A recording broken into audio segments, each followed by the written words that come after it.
Ha sido una semana muy intensa, pero de muchas grandes emociones, en las cuales los chicos han dado el máximo de ellos y han terminado la semana aprendiendo, divirtiéndose y trabajando bajo la metodología y filosofía de la Fundación Real Madrid y el club. Todo esto no pudo haberse realizado sin el apoyo de los grandes sponsors que una vez más por cuarto año nos han apoyado, Banco de Caribe, Digicel y Dutch Caribbean TV, y este año contamos con el apoyo añadido de Die France Bonaire y Caribe Car Rental.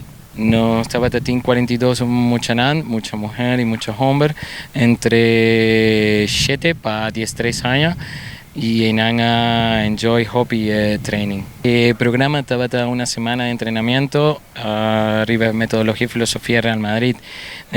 Muchanan a entrenar 5 sesiones de entrenamiento basado en diferentes fases de juego, tour,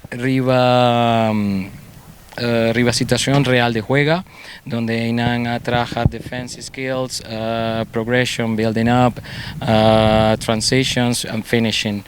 It's worth to mention that these programs está 80% de sport y 20% de valor.